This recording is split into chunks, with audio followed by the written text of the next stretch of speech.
Esse aqui é um filme que até parte de uma ideia bastante interessante, que é você pegar uma história de um assassino que usa uma droga paralisante para poder perseguir a sua vítima e usar isso como metáfora para falar sobre luto, sobre depressão, sobre perda e, eventualmente, sobre a redescoberta da própria vida. O problema é que, às vezes, parece que essa metáfora acaba atrapalhando um pouco da própria narrativa, e aí, para que a metáfora funcione, a narrativa precisa ser deixada de lado. Esse é o principal problema desse filme aqui que eu quero conversar com vocês hoje, que é o Não Se Mexa.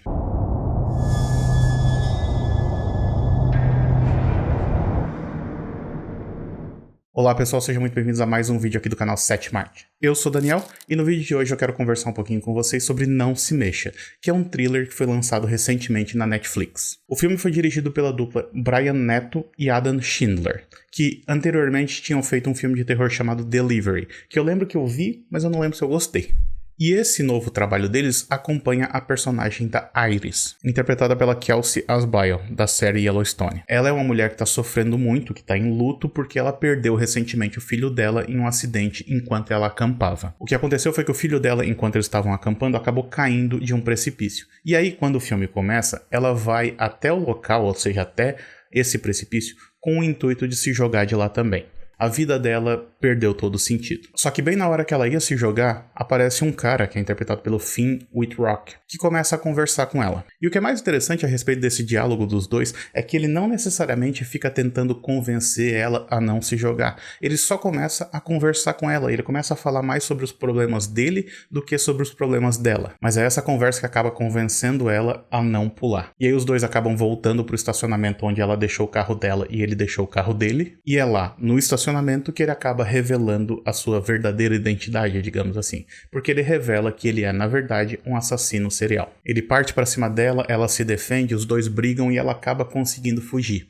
O problema é que, antes de ela fugir, ele injetou nela uma certa droga, uma certa substância, que vai fazer com que ela fique paralisada dali a 20 minutos. Ela até pode fugir, até pode correr por um tempo, mas eventualmente ela não vai mais poder se mexer. E como eu disse antes, né, essa é uma ideia que eu acho bastante interessante, porque é uma premissa que é um tanto inusitada. Afinal, como é que você vai fugir de um assassino se você não consegue sequer se mexer, não é mesmo? E tem alguns momentos do filme que ele consegue explorar esse conceito de maneira bastante interessante também. Por exemplo, tem uma hora que ela tá caída na grama e aí tá vindo um cortador de grama na direção dela e ela não consegue nem gritar por socorro e nem se mexer. Tem um outro momento em que ela tá dentro de uma casa e a casa começa a pegar fogo e, de novo, ela não consegue se mexer, então ela não consegue sair de lá. Mas aí você pode estar se perguntando como é que ela consegue, então, ir de um gramado pra dentro de uma casa, sendo que ela não consegue se mexer, não é mesmo? E aí, assim, o filme dá algumas explicações pra gente a respeito disso. Uma das explicações é que o tal remédio que o cara injetou nela, ele não vai fazer efeito imediato, ele vai fazendo efeito aos poucos. E aí existe uma certa ordem com a qual ela vai perdendo os movimentos, começando pela mão e depois se espalhando pelo resto do corpo. Aliás, eu vou voltar nessa questão aí depois, porque eu acho que aí é que tá um dos problemas do filme, mas beleza, continuando. Uma outra explicação para ela conseguir se mexer tanto e se movimentar tanto é que talvez os realizadores tenham sentido que o filme precisava de um pouco mais de dinamismo. Ou seja, mesmo que a personagem principal não consiga se mexer, o filme precisa se movimentar rápido. E aí qual é a solução que eles criaram para isso? Eles começaram a colocar vários personagens coadjuvantes. E aí esses personagens aparecem para preencher um pouco dessa imobilidade da trama. E logo são descartados. E isso foi o que eu não gostei nesse filme aqui. Porque sendo esse um filme sobre uma pessoa que não consegue se mexer, esse filme aqui me parece que ele é movimentado até demais. Porque o tempo todo tá acontecendo alguma coisa. Tem alguém levando a protagonista de um lado pro outro, ou então ela própria tá conseguindo se mexer, sendo que teoricamente ela não poderia conseguir se mexer. O que faz com que não existam momentos de lentidão nesse filme. E me parece que essa trama precisava de momentos como esse. É no mínimo irônico que num filme em que uma personagem não consegue se mexer, não haja nenhum momento em que o filme fica meio parado. Um outro problema é que nessa pressa para manter o filme em constante movimento, os realizadores parecem esquecer de desenvolver alguns dos conflitos que eles mesmos apresentam pra gente. Por exemplo, tem um certo momento em que o tal assassino ele fala pra Iris que ele vai levar ela até a cabana dele. E aparentemente é pra lá que ele leva todas as suas vítimas e esse tipo de coisa. Aí ele recebe uma ligação enquanto ele tá no carro da esposa dele. A esposa dele não sabe dessa vida secreta dele, não sabe dos crimes que ele comete, mas ela fala que ela e a filha vão visitar ele na cabana durante esse final de semana.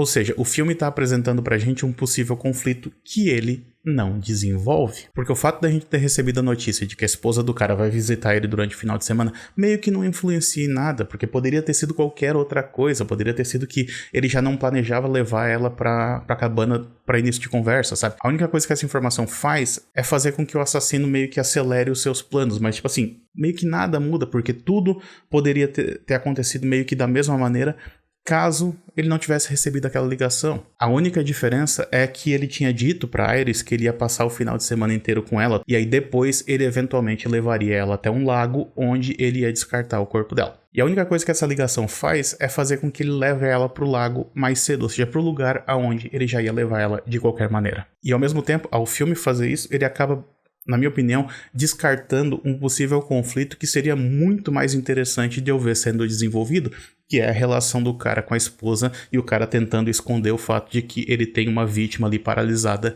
dentro do mesmo ambiente, por exemplo. E assim, não é trabalho da pessoa que está fazendo uma análise, uma crítica, coisa assim, dizer como é que o filme deveria ter sido feito. Não é essa a questão. A questão é que quando o filme apresentou essa possibilidade pra mim, eu fiquei tão empolgado que foi um tanto decepcionante quando ele escolhe não desenvolver isso. Quando ele escolhe ir pelo caminho mais fácil. E ele escolhe ir pelo caminho mais fácil o tempo todo, como por exemplo, toda vez que ele apresenta pra gente um personagem coadjuvante, ele descarta esses personagens logo em seguida, ou seja, ninguém tem muita importância pra história. O assassino, ao longo do filme, ele vai matando várias pessoas que de certa maneira tentam ajudar a Iris. Só que tipo assim, ele mata, sei lá, 3 pessoas. O filme seria completamente igual se ele tivesse matado 2 ou então 5. Porque nenhuma delas tem, de fato, alguma importância para a história.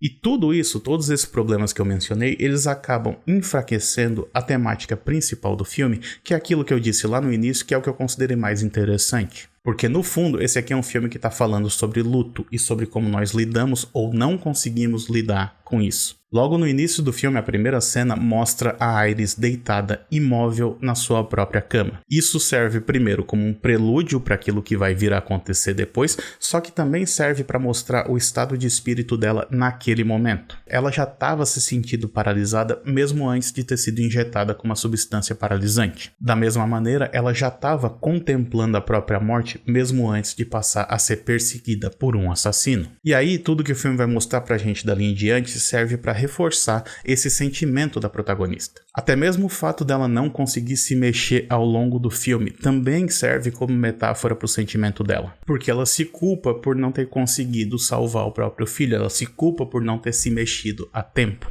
E ao mesmo tempo ela também sente que a sua vida está paralisada, uma vez que ela não consegue seguir em frente, ela não consegue lidar com a dor dessa perda. E toda essa jornada que a gente vê ao longo do filme é a jornada da protagonista meio que redescobrindo a vontade de viver e voltando a se mexer.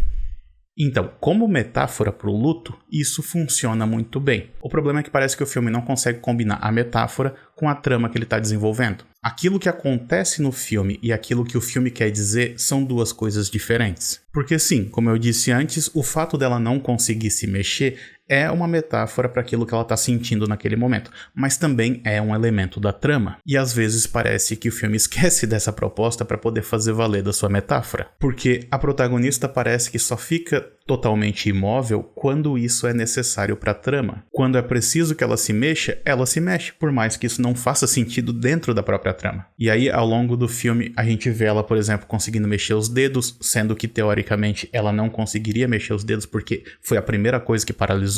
A gente consegue ver ela falando, sendo que, de novo, não era para ela conseguir falar. E a gente consegue ver ela mexendo o corpo todo, sendo que, de novo, ela possivelmente não conseguiria se mexer tão rápido, sendo que momentos antes ela estava meio que paralisada ainda. E tudo isso até pode ser explicado dizendo que a substância começou a perder o seu efeito e tudo mais, mas a questão é que, em muitos casos, ela faz algum movimento numa determinada cena e na cena seguinte ela não consegue fazer, ou seja, não dá para você justificar isso dessa maneira. E se a gente quiser voltar para essa questão da metáfora, daria para dizer que o fato dela estar se mexendo ao longo do filme quer dizer que aos poucos ela está conseguindo vencer a sua própria imobilidade causada pelo luto e ela está voltando a ter vontade de viver, por exemplo. E isso está no filme, de fato.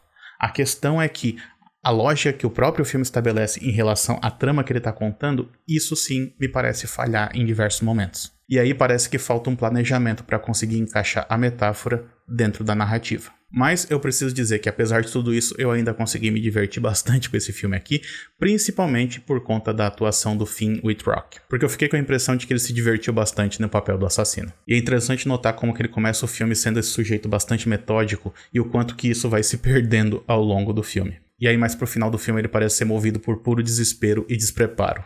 Além disso, eu acho que esse filme aqui também serve para reforçar aquele argumento que eu já venho defendendo aqui há muito tempo no canal, que é a ideia de que você não deve nunca ir para a floresta. Porque na floresta você vai acabar encontrando demônios, ou então espíritos, ou então ursos, ou então um assassino carregando uma droga paralisante que não parece funcionar direito. Bom, por hoje é isso, então espero que vocês tenham gostado desse vídeo. Se gostou, eu peço que curta, compartilhe e se inscreva no canal. E se você gosta desses filmes que reforçam essa minha ideia de que você não deve ir pra floresta, então assista esse vídeo que eu fiz sobre o filme Backcountry. A gente se vê na próxima, então até mais. Tchau, tchau.